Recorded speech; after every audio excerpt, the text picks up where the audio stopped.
Uyu munsi nk'uko byavuzwe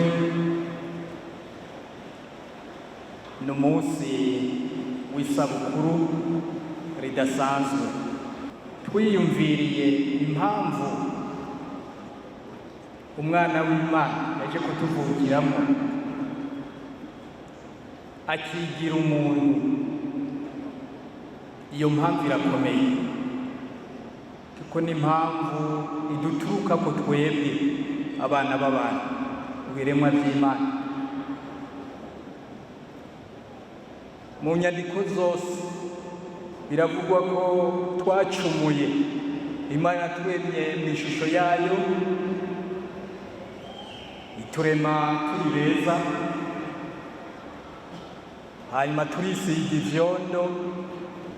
Ya shusho y'Imana uko bukeye uko bwije igenda ihanagurika, ifudika, nk'uko ufata ikibaho abana bandikako kikaza gitumukirwako n'ivumbi. Twebwe uko bukeye uko twije uko bwije duhomekako ivyondo, kugezaho Imana itubura, kuko twese ishusho y'Imana twari twayitaye.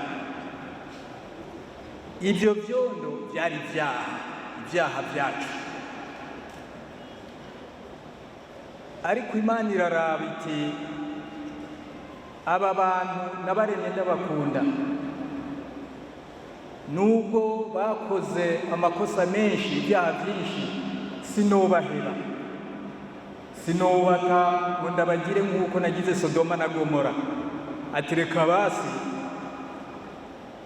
ndabitangire ndabicishije ku mwana wanje. Iturungikira umwana wayo, araza yigira umuntu atuvukiramo. Nashaka kuvuga yuko iyi sabukuru idasanzwe,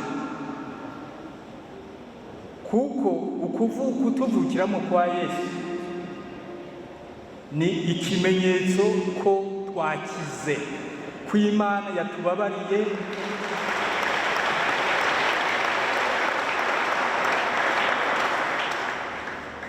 ko Imana yatubabariye, kuko iyo itamurungika yari kuduturira kaduhonya.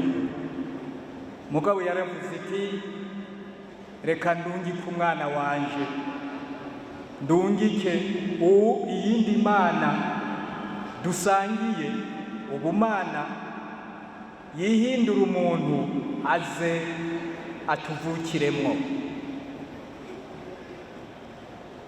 Ahandi nashaka gushika nuko icyo kimenyetso ko dukize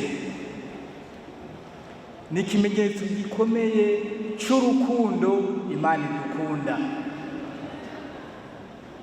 Kuturungikira umwana wayo ni ikimenyetso ko Imana idukunda cyane cyane bitari ubwoba. Ari nayo mpamvu twebwe twokwiyumvira, mbega uru rukundo ni urukundo rw'abantu cyangwa ni urukundo rw'Imana? Uru ni urukundo rw'Imana, urukundo rutandukanye n'urukundo ruba hagati y'abantu. Uru rukundo ni urukundo rwitanga, bakunze kuvuga mu Gifaransa un don de soi. Uru rukundo iyi Mana ije ikatuvukiramo, twebwe twokwiyumvira. None twebwe kuri ino sabukuru twohindura iki? Twokwitwara gute kuri ino sabukuru?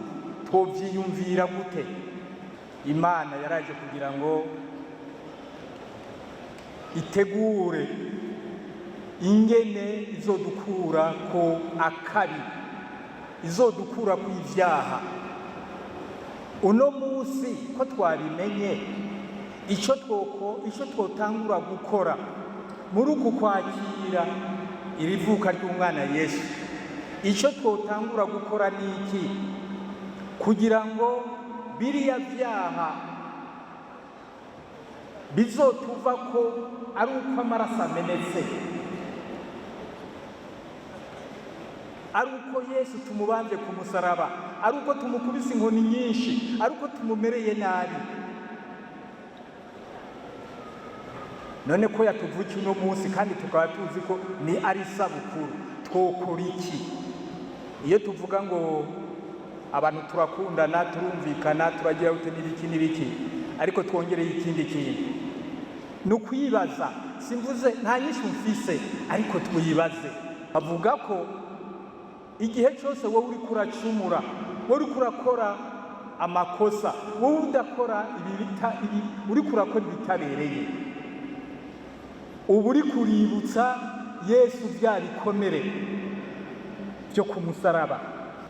Ni ukuvuga yuko igihe cyose kugira ngo ibyaha bikuve ko, wowe ibyaha wakoze, hajya tuba ngo dusabe ikigongo tugire gute n'ibiki,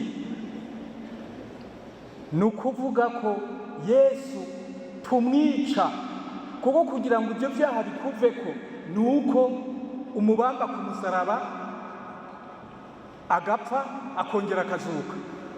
Hari ibyo mu gifaransa twita la relativité restreinte.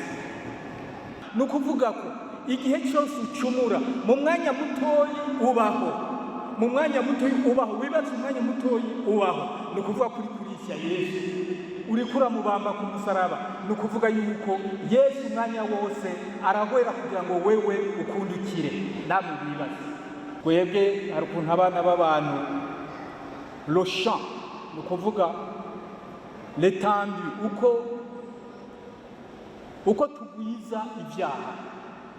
Abana b'abantu n'aba spécialiste mu kugwiza ibyaha. Uko tugwiza ibyaha niko Yesu tumwica kenshi n fois.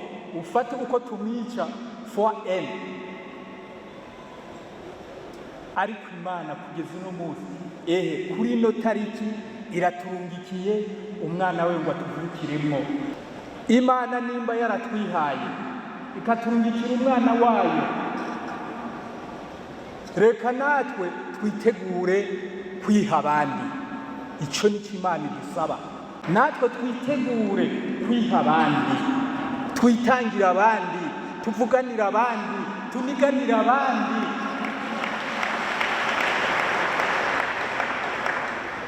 Muri kano kanya nicyo jewe numva ku mutima.